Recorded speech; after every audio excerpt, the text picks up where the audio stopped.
నమస్కారం, వార్తల్లోకి స్వాగతం. ముందుగా ముఖ్యాంశాలు. విప్లవ రచయితగా, అభ్యుదయవాదిగా తెలుగు సాహిత్యానికి దశను దిశను మార్చిన కొద్దిమంది రచయితల్లో శ్రీశ్రీ ఒకరు పేర్కొన్న రాయలసీమ రంగస్థలి చైర్మన్ గుండాల గోపీనాథ్ రెడ్డి. సింహాచల ఆలయంలో జరిగిన ఘటన దురదృష్టకరం. మానవ తప్పిదం వల్లే సింహాచల ఆలయంలో ఘటన. ప్రభుత్వం బాధ్యత వహించి కాంట్రాక్టర్ పై కఠిన చర్యలు తీసుకోవాలి. బాధితులకు వెంటనే ఎక్స్గ్రేషియా ప్రభుత్వం చెల్లించాలి. బీసీవై పార్టీ జాతీయ అధ్యక్షులు బోడే రామచంద్ర యాదవ్ డిమాండ్.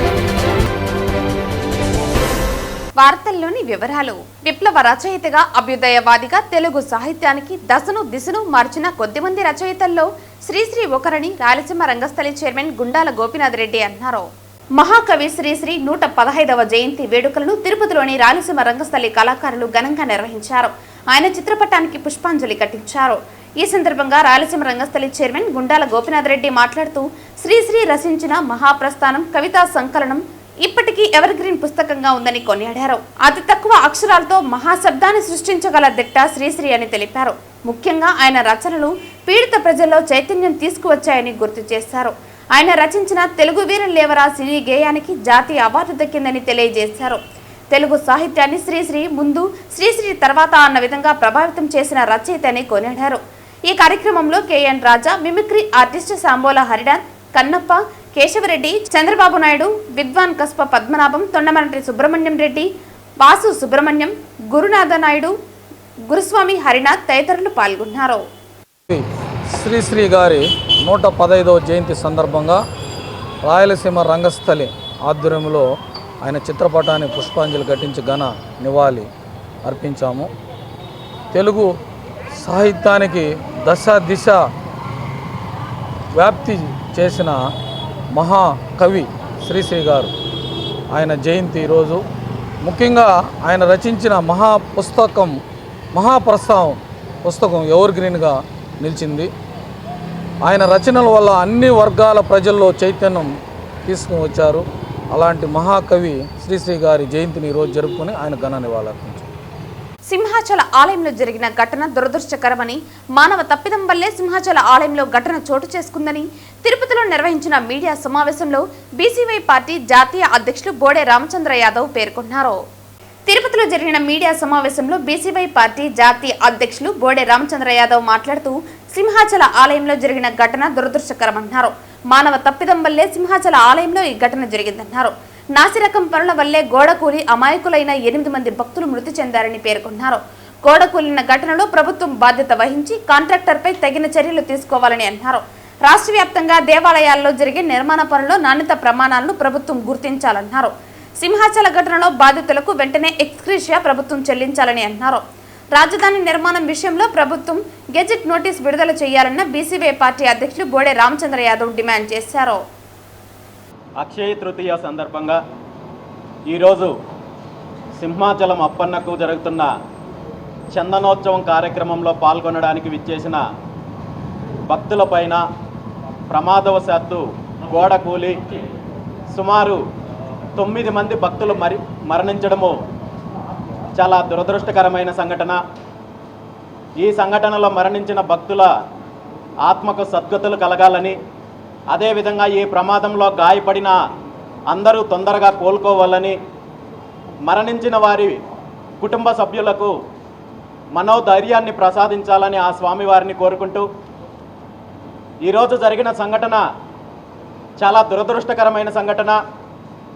గతంలో మనం చూసాము, వైకుంఠ ఏకాదశి సందర్భంగా స్వామివారి దర్శనానికి విచ్చేసిన భక్తులలో కూడా తొక్కిసలాట వల్ల చాలామంది భక్తులు చనిపోవడం జరిగింది. ఈరోజు సింహాచలంలో చందనోత్సవ కార్యక్రమానికి వేలాదిగా భక్తులు వస్తారని తెలిసినప్పటికీ కూడా ప్రతిష్టమైన ఏర్పాట్లు చేయాల్సిన దేవస్థానం యాజమాన్యము, అదేవిధంగా ప్రభుత్వము కేవలం 20 రోజులకు ముందు నాణ్యత లేకుండా నాసిరకంగా అప్పటికప్పుడు గోడలు నిర్మించడము, ఆ గోడల్లో కూడా ఎటువంటి ప్రమాణాలు లేకుండా నాసిరకంగా నిర్మించడము, వేలాదిగా భక్తులు వస్తున్నప్పుడు ఎటువంటి జాగ్రత్తలు తీసుకోకుండా ఈ విధంగా పర్వదినాలు జరిగినప్పుడల్లా ఏదో ఒక సంఘటన జరగడము, భక్తులు ప్రాణాలు కోల్పోవడము చాలా దురదృష్టకరమైన సంఘటన. ఇలాంటి సంఘటనలు జరిగినప్పుడు భవిష్యత్తులో ఇలాంటి సంఘటనలు జరగకుండా చర్యలు తీసుకోవాల్సిన ప్రభుత్వము సంఘటన జరిగిన ప్రతిసారి కూడా దీనికి కుంటి సాకులు వెతుక్కొని తప్పించుకునే ప్రయత్నం చేస్తోంది తప్ప బాధ్యతగా వ్యవహరించడం లేదనేది ఈరోజు ప్రభుత్వము మంత్రులు ఇస్తున్న ప్రకటనలు చూస్తే అర్థమవుతోంది. ముఖ్యంగా దీని అంతటికీ కారణము ఏదైతే దేవాలయాలకు సంబంధించి నిర్మాణాల్లో కావచ్చు, అభివృద్ధి కార్యక్రమాల్లో కావచ్చు, కాంట్రాక్టర్లు చేస్తున్న అవినీతి దీనికి ప్రధాన కారణము. వీళ్ళ యొక్క అవినీతి వల్ల వీళ్ళు దేవస్థానం యొక్క అధికారులకు, అదేవిధంగా స్థానిక ప్రజాప్రతినిధులకు అవినీతిలో భాగం కల్పించాలి. కాబట్టి పనుల్లో, నిర్మాణాల్లో నాణ్యత లేకుండా నాసిరకం పనులు, నాసిరకం కార్యక్రమాలు చేయడం వల్ల ఈరోజు ఎక్కడ చూసినా ఇలాంటి కార్యక్రమాలు జరుగుతున్నాయి. వీటిని సరిదిద్దుకోవాల్సిన ప్రభుత్వము తప్పు చేసిన వారిపైన చర్యలు తీసుకోకుండా వర్షం వల్ల గోడలు కూలిపోయాయి, లేదా ఇంకొక కారణం వల్ల, రద్దీ వల్ల సంఘటన జరిగిందని చెప్పి చాలా దీన్ని సింపుల్గా తీసుకొని తప్పుదారి పట్టించే కార్యక్రమం చేస్తున్నారు. ఇది చాలా దురదృష్టకరమైన అంశము. ఈరోజు జరిగిన సంఘటనలో ఎవరైతే బాధ్యులు ఉన్నారో వాళ్ళందరిపైన కూడా చర్యలు తీసుకోవాలని, అదేవిధంగా చనిపోయిన వారి కుటుంబాలకు వెంటనే పరిహారం చెల్లించాలని, గాయపడిన వాళ్ళందరికీ కూడా వెంటనే కోలుకునే విధంగా వాళ్ళకు వైద్య సేవలు అందించాలని, మరీ ముఖ్యంగా రాబోయే రోజుల్లో ఇలాంటి సంఘటనలు జరగకుండా చర్యలు తీసుకోవాల్సిన బాధ్యత ప్రభుత్వం పైనుంది, ముఖ్యమంత్రి చంద్రబాబు నాయుడు గారి పైనుంది. ముఖ్యంగా దేవాదాయ శాఖలో ఏవైతే నిర్మాణాలు చేపడుతున్నారో వీటన్నింటిలో కూడా క్వాలిటీ లేకుండా ప్రతి చోట కేవలం ఇది తిరుపతికో లేదా అన్నవరానికో లేదా సింహాచలానికో పరిమితం అవ్వలేదు. రాష్ట్రం మొత్తం మీద కూడా దేవాదాయ శాఖలో అనేక రకాలైన అవినీతి జరుగుతోంది. నిర్మాణాల్లో అవినీతి జరుగుతోంది, ప్రసాదాల్లో అవినీతి జరుగుతోంది. చాలా దేవాలయాల్లో నాసిరకం ప్రసాదాలు అందిస్తున్నారు. వీటన్నింటిపైన విచారణ జరిపి దీనికి శాశ్వత పరిష్కారం అందించాలని చెప్పి ప్రభుత్వాన్ని కోరుకుంటున్నాను. ఉద్యోగులకు, పెన్షనర్లకు కూటమి ప్రభుత్వం ఇచ్చిన ఎన్నికల హామీని అమలు చేయడంలో విఫలమైందని వైఎస్ఆర్సీపీ రాష్ట్ర పెన్షనర్ల సంఘం అధ్యక్షులు నలుమూరు చంద్రశేఖర్ రెడ్డి ఆరోపించారు. బుధవారం చిత్తూరు వైఎస్ఆర్ కాంగ్రెస్ పార్టీ కార్యాలయంలో మీడియాతో మాట్లాడుతూ అధికార కూటమి ప్రభుత్వం ఎన్నికల సందర్భంగా ఉద్యోగ, ఉపాధ్యాయ, పెన్షనర్లకు ఇచ్చిన హామీలను అమలు చేయడంలో పూర్తిగా విఫలమైందని ధ్వజమెత్తారు. ఉద్యోగులకు కావాల్సిన పీఆర్సీ, డిఏ, ఇతర అలవెన్స్లను ఇవ్వడంలో నిర్లక్ష్యం వహిస్తోందన్నారు. ఉద్యోగులకు 1వ తారీఖు జీతాలు చెల్లిస్తామని హామీ ఇచ్చి 15వ తేదీ వరకు చెల్లించడంలో విఫలమైందన్నారు. ఎన్నికల హామీలు వెంటనే నెరవేర్చాలని డిమాండ్ చేశారు. వైఎస్ఆర్సీపీ రాష్ట్ర నాయకులు విజయసింహారెడ్డి మాట్లాడుతూ రాష్ట్ర ప్రభుత్వం ఏర్పడి 11 నెలలు పూర్తయిన సందర్భంగా ఒక హెచ్చరిక ఇస్తున్నట్లు తెలిపారు.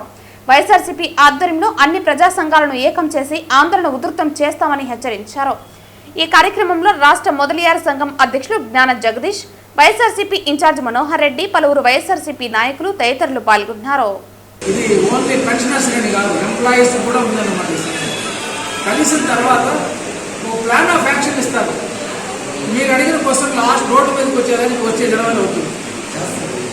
మిగతా ఈ ప్లాన్ ఆఫ్ యాక్షన్, నల్ల బ్యాట్లు, రన్డౌన్లు పని చేయకుండా నాన్ కోఆపరేషన్, గాంధీ గారు ఎట్లయితే నాన్ కోఆపరేషన్ మూవ్మెంట్ పెట్టినా అవన్నీ అయిన తర్వాత వస్తాం. ప్రభుత్వం టైం ఇవ్వాలా, వాళ్ళ దృష్టికి పోతా ఉంది.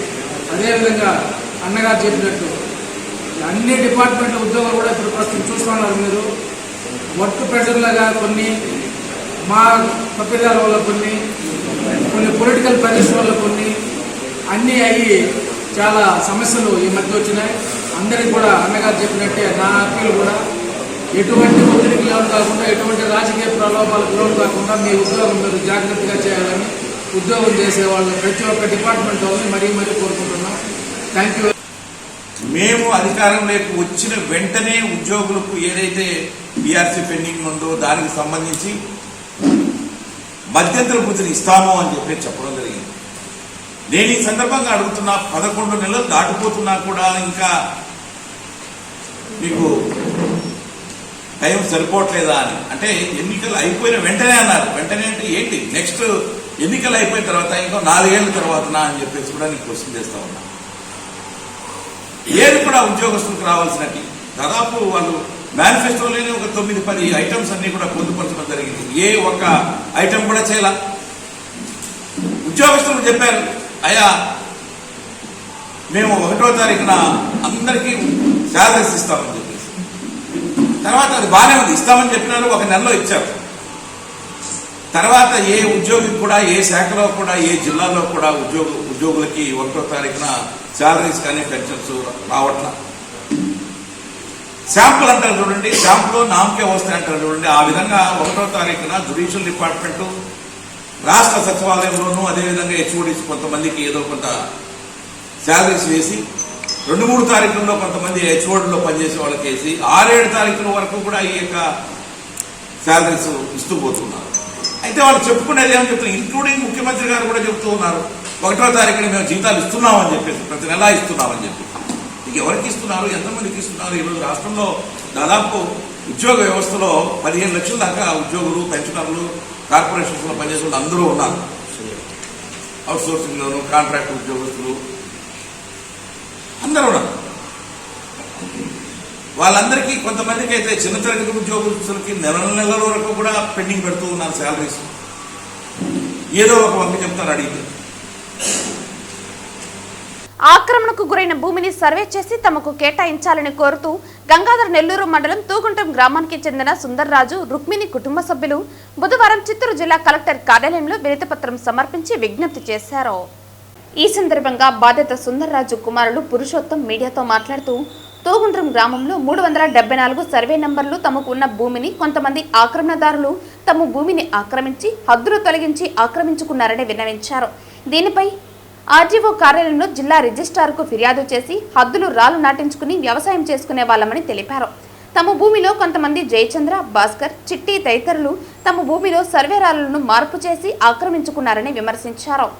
సర్వే చేయించి మా భూమిని మాకు కేటాయించాలని పురుషోత్తం జిల్లా కలెక్టర్ కార్యాలయంలో ఫిర్యాదు చేశారు. నా పేరు పురుషోత్తము, మా అమ్మ పేరు రుక్మిణి, మా నాన్న పేరు సుందర్రాజులు. మాది గంగాధర్ నియోజకవర్గము, తూగుంటం రెడ్డిని, కిందార్కుప్పం విలేజ్. ఇక్కడ మేము 2013లో 374 సర్వే నెంబర్లో భూమిని కొన్నాము. ఆ భూమిని గ్రామ ప్రజలు కబ్జా చేసి మమ్మల్ని ఇబ్బంది పెడుతున్నారు. దానికి తగు న్యాయం చేయాలని చెప్పి మేము కలెక్టర్ గారిని అడగడానికి వచ్చాము. ఎంఆర్ఓ ఆఫీస్లో మేము మా గ్రామ ప్రజలు సర్వే కట్టారు. అది మాకు సంతృప్తికరంగా లేకపోయేసరికి మేము ఆర్డీఓ ఆఫీస్కి వెళ్ళి అక్కడ సర్వే కట్టి మా హద్దుల ప్రకారము సర్వే చేయించుకున్నాము. దాని ప్రకారము హద్దులు నాటుకున్నాము. నాటుకొని ఇప్పుడు ఒక 4-5 సంవత్సరాలు అయిన తర్వాత మా అమ్మ నాన్న ఊళ్ళో లేని సమయంలో మా సర్వే రాళ్ళని తీసేసి మా భూమిని ఆక్రమించుకునేసి దారి లేకుండా ఇబ్బంది కలుగజేస్తున్నారు. దీనికి తగిన న్యాయం చేయాలని చెప్పి కలెక్టర్ గారిని కోరడానికి వచ్చాము. కబ్జా చేసిన వాళ్ళు జయచంద్ర, భాస్కర్ శెట్టి, చంద్రశేఖర్ శెట్టి, మళ్ళీ జయచంద్ర, ఇంకొక జయచంద్ర కూడా ఉన్నారు. వాళ్ళకి ఏమన్నా పొలిటికల్ బ్యాక్గ్రౌండ్ ఉన్నారు? ఏ పార్టీ వాళ్ళు? లోకల్ పొలిటికల్ ప్రజలు తీసుకునేసి ఎంఆర్ఓ వాళ్ళని, పోలీస్ వాళ్ళని ఇబ్బంది కలుగజేసి మా భూమిని కబ్జా చేయడానికి మాకు ఎటువంటి సపోర్ట్ ఇవ్వకుండా ప్రయత్నం చేస్తున్నారు. తిరుపతి నగరంలోని అలిపిరి పోలీస్ స్టేషన్ పరిధిలో రాఘవేంద్ర నగర్లో జరిగిన దారుణమైన వృద్ధ మహిళ హత్య కేసులో 5 నిందితులను అరెస్టు చేసి నిందితుల నుంచి మొత్తం 13 లక్షల విలువ గల 129 గ్రాముల బంగారు ఆభరణాలు, 2 జతల వెండి కాలిగొలుసులు మరియు 35,000 రూపాయల నగదును అలిపిరి పోలీసులు స్వాధీనం చేసుకున్నారు. ఈ రోజు ఉదయం సుమారు 6 గంటలకు తిరుపతి జిల్లా ఎస్పీ ఆదేశాల మేరకు తిరుపతి ఎస్డిపిఓ పర్యవేక్షణలో తిరుపతి అలిపిరి ఇన్స్పెక్టర్ మరియు ఎస్ఐలు సిబ్బంది ఆధ్వర్యంలో అలిపిరి పోలీసులకు వచ్చిన సమాచారం మేరకు తిరుపతి నగరంలోని అలిపిరి పోలీస్ స్టేషన్ పరిధిలో రాఘవేంద్ర నగర్లో జరిగిన దారుణమైన వృద్ధ మహిళ హత్య కేసులో ఈ రోజు ఉదయం 12 గంటల సమయంలో మొత్తం 5 నిందితులను తిమ్మినాయుడుపాలెం బస్టాప్ వద్ద అరెస్టు చేయడం జరిగింది. నిందితులు తిరుపతిలో నివసిస్తున్న ఓ వృద్ధురాలిని ప్రణాళికాబద్ధంగా హత్య చేసి ఆమె వద్ద ఉన్న బంగారు ఆభరణాలను అపహరించినట్లు దర్యాప్తులో వెల్లడైంది. నిందితుల నుంచి మొత్తం 129 గ్రాముల బంగారు ఆభరణాలు, 2 జతల వెండి కాలిగొలుసులు మరియు 35,000 రూపాయల నగదు స్వాధీనం చేసుకోవడం జరిగిందని తెలిపారు. వీరిపైన ఇదివరకే 17 కేసులకు పైగా క్రిమినల్ కేసులు ఉన్నట్లు గుర్తించారు. ఏప్రిల్ 11వ తేదీ మనకి శాంతమ్మ అనే ఆమె సందేహాస్పద మృతిగా ఒక కేసు రిపోర్ట్ అయింది. ఆ కేసు దర్యాప్తులో భాగంగా దర్యాప్తు తర్వాత డాక్టర్ గారు ఆ శవానికి పోస్ట్ మార్టం చేసేసి ఈమెను ఎవరో బలవంతంగా చంపినట్లుందని చెప్పడం జరిగింది. ఆ పిఎం సర్టిఫికేట్ ఆధారంగా ఆ శాంతమ్మ మరణాన్ని మర్డర్ కేసుగా ఆల్టర్ చేయడం జరిగింది. ఆల్టర్ చేసి తర్వాత దర్యాప్తులో భాగంగా ఈరోజు మార్నింగ్ ఉదయం 6 గంటలకి ఈ 5 మందిని బిజిలి జగదీష్, ఉయ్యాల హర్షిత, బండి పవన్ కుమార్, జమ్మలమడుగు శశిరేఖ, గూడూరు మురళిలను ఈరోజు మధ్యాహ్నం 12 గంటలకి తిమ్మనాయుడుపాలెం బస్టాప్ వద్ద అరెస్ట్ చేయడం అంది. వాళ్ళని విచారిస్తే ఇందులో జగదీష్, హర్షిత అనే వాళ్ళు ఎవరైతే మరణించారో శాంతమ్మ వాళ్ళ ఇంట్లోనే పోయిన నెల మార్చి నెల లాస్ట్ వీక్లో బాడుకు దిగడం జరిగింది. ఈ యొక్క శాంతమ్మ గారి మీద ఆభరణాలు, తర్వాత డబ్బు ఉండడం చూడడము, ఆమె ఒంటరిగా ఉండడాన్ని తమకు అవకాశంగా మలుచుకొని మిగతా ముగ్గురితో కలిసి కుట్ర పన్ని ఆమె ఒకతే ఉన్నప్పుడు 10వ తేదీ రాత్రి 10 గంటలకి ఇంట్లోకి వెళ్ళి వీళ్ళు 5 మంది కలిసి ఆమెను చంపి ఆమె దగ్గర నుంచి బంగారు నగలు, క్యాష్ తీసుకుపోవడం జరిగింది. వీరిని అరెస్ట్ చేసి వీరి స్వాధీనంలో నుంచి 129 గ్రాములు బంగారు, తర్వాత 35,000 రూపాయలు నగదు స్వాధీనం చేసుకోవడమైనది. ఆ బంగారు నగలు ఇక్కడ ఉంచడమైనది. వీటి విలువ సుమారు 13 లక్షలు ఉన్నాయి. వీళ్ళు కేవలం ఎటువంటి కక్షలు కానీ ఆమె మీద పగ కానీ ఏమి లేదు. ఓన్లీ బంగారు నగల కోసం, బంగారు తర్వాత డబ్బులకు మాత్రమే ఆశపడి ఆమెను చంపడం జరిగింది. దీనికంతటికీ వాళ్ళకి కారణం ఆమె ఒంటరిగా ఉండడం. దీన్ని ఆసరాగా తీసుకొని వాళ్ళు ఈ మర్డర్ చేయడం జరిగింది.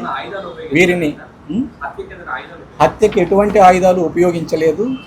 ఆమె వారి ఇంట్లో ఉన్న చున్నీతోనే గొంతును నులిమి చంపేసి అదే చున్నీతోనే ఆమెకి ఉరి వేసేసి ఆమెంతకు ఆమె ఆత్మహత్య చేసుకుందని మనల్ని నమ్మించాలని ప్రయత్నం చేశారు. అయితే ఈ దర్యాప్తు అధికారులు ఈ కిషోరు, తర్వాత ఎస్ఐ లోకేష్, ఇతర సిబ్బంది ఇందులో బాగా కృషి చేసి దీని వెనకున్న కుట్రను ఛేదించేసి ఈ ముద్దాయిలను పట్టుకోవడం జరిగింది. వార్తలు ముగించే ముందు ముఖ్యాంశాలు మరోసారి. విప్లవ రచయితగా, అభ్యుదయవాదిగా తెలుగు సాహిత్యానికి దశను దిశను మార్చిన కొద్దిమంది రచయితల్లో శ్రీశ్రీ ఒకరు. పేర్కొన్న రాయలసీమ రంగస్థలి చైర్మన్ గుండాల గోపీనాథ్ రెడ్డి. సింహాచల ఆలయంలో జరిగిన ఘటన దురదృష్టకరం. మానవ తప్పిదం వల్లే సింహాచల ఆలయంలో ఘటన. ప్రభుత్వం బాధ్యత వహించి కాంట్రాక్టర్ పై కఠిన చర్యలు తీసుకోవాలి. బాధితులకు వెంటనే ఎక్స్గ్రేషియా ప్రభుత్వం చెల్లించాలి. బీసీవై పార్టీ జాతీయ అధ్యక్షులు బోడే రామచంద్ర యాదవ్ డిమాండ్. ఈ వార్తలు ఇంతటితో సమాప్తం. తిరిగి వార్తల్లో మళ్ళీ కలుద్దాం. అంతవరకు సెలవు. నమస్కారం.